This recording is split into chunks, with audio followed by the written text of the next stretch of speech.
What happens in the life of Christ happens always and everywhere. In the Christian archetype, all lives of this kind are prefigured. That is a quote from Carl Jung.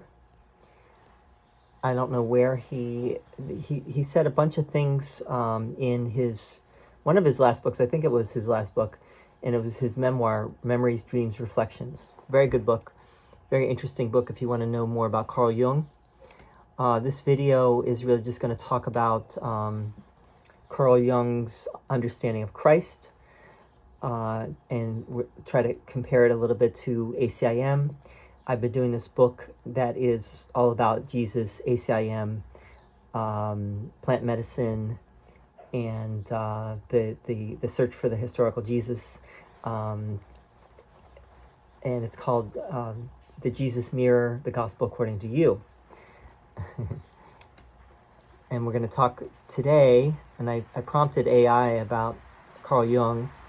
And if you know a little bit about the text and the original handwritten notes of Helen Schucman, you know that Jung and Freud were both in those notes. More Freud, and the course is definitely more Freudian based, although it definitely departs from Freud, but Jung definitely gets the shorter end of the stick, and there seems to be more, definitely more weighted toward Freudian psychoanalysis. So I asked AI, and caveat, start with the caveat, which is that AI, take it with a grain of salt, right? But has a lot of good stuff. I'm amazed at what it does, but I also need to start with that. Take it with a grain of salt. But here's what I prompted AI. Early on, you mentioned that for Carl Jung, Jesus is an archetype of the self, capital S. This is Jung's idea. Please say more about that. Also, Course in Miracles is definitely more Freudian than Jungian, though I would have thought it would be more Jungian. I always felt that Jung was more sympathetic to mysticism and the paranormal than Freud. He didn't boil everything down to human sexuality. And Helen Schucman clearly didn't want any sex in her book, Course in Miracles, right? And made a point to remove any such references that were in her original notes. I will add that Jung was always my personal favorite, but then again, as we do with Jesus, I was no doubt projecting. And that's a nod to what we've been talking about in the book, which is we project onto people our own stuff, right? So what I saw in Jung was I saw a kindred spirit. I saw this guy who was interested in paranormal, supernatural, mysticism, the occult, and he was, right? He was more interested in Freud.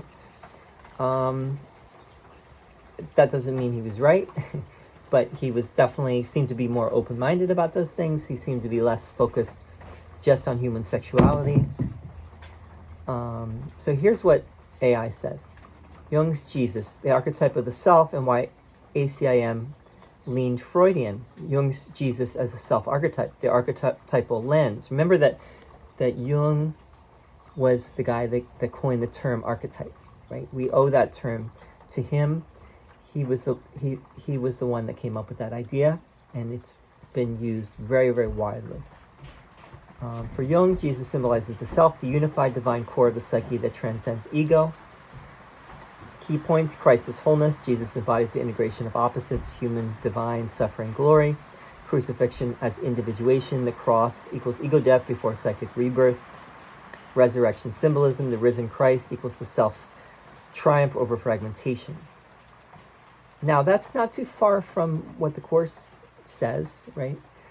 But the Course's metaphysics goes beyond Jung. And I don't know if Jung didn't have like a worked out metaphysics, and the Course does seem, maybe it doesn't have a completely worked out metaphysics either, although some people have said that it does. But the Course presents a whole thought system.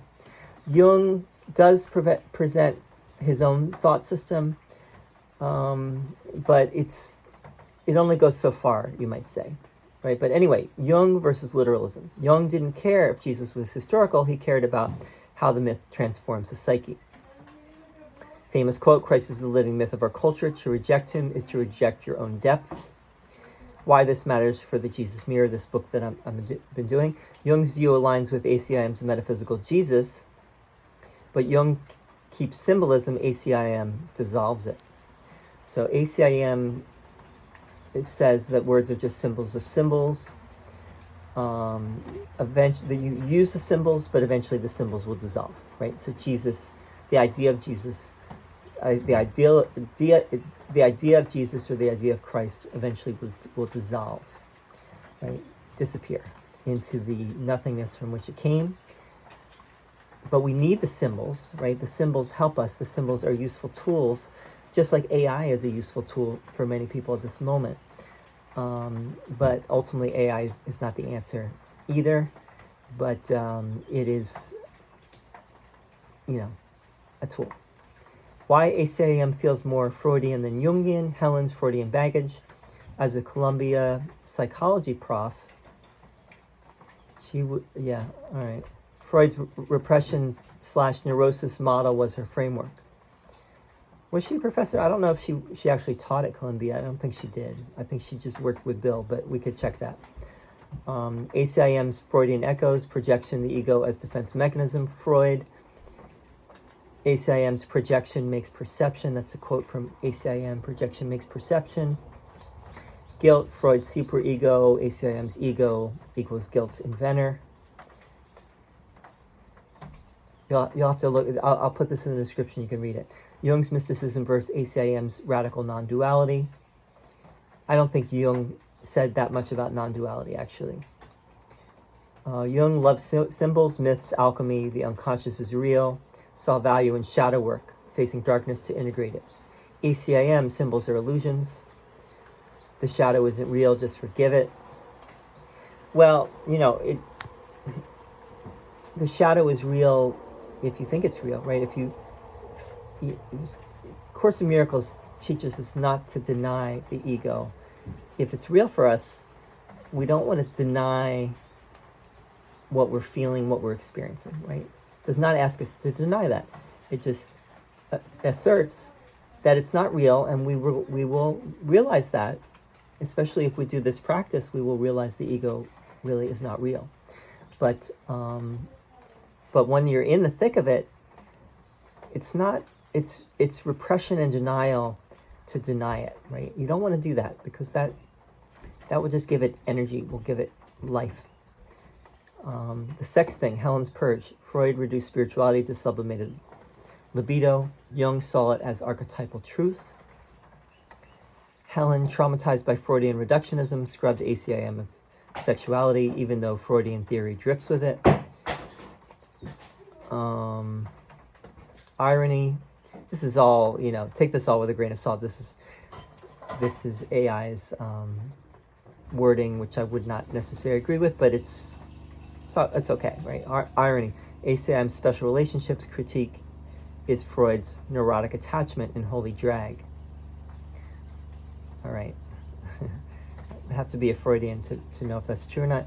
Why you and many prefer Jung. Jung's gifts, room for mystery, synchronicity, paranormal, collective unconscious. He honors the shadow without demonizing it. ACIM's retort, Jung polished the mirror, I broke it. Your projection admission, remember I said that I liked Jung more than Freud. Of course I love Jung, he mirrors my mysticism. ACIM would wink, all preferences are curriculum. Which is true, right? So that whoever you favor, that's what you need to look at, right? If you have a personal preference, that's what that's a special relationship that you have, and that's what you want to look at and bring to the light of truth or light of wisdom, to look at your preference and why you prefer this over that. How to weave this into the book.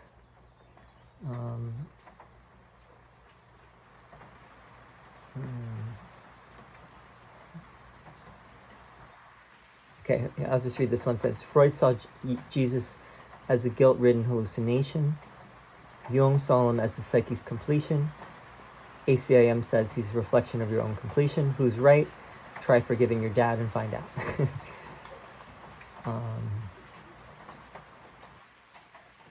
Jung gives us maps of the soul. ACIM burns the maps and say, you're not lost, you're here. Not bad. You know, AI is good. I will affirm that. I think AI has a lot to offer. I wouldn't over rely on it, but I think it's the tool of the moment, maybe the mirror of the moment, I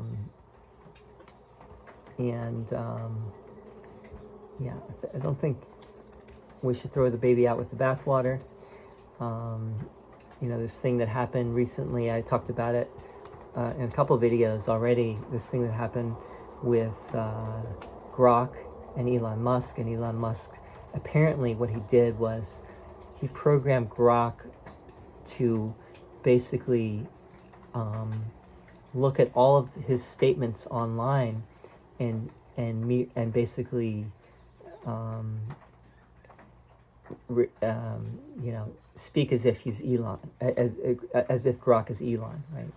So that's why we've been getting these anti-Semitic statements from Grok and other things, because it did look at Elon's what Elon has said online and social media, etc., and has, you know, is imitating Elon.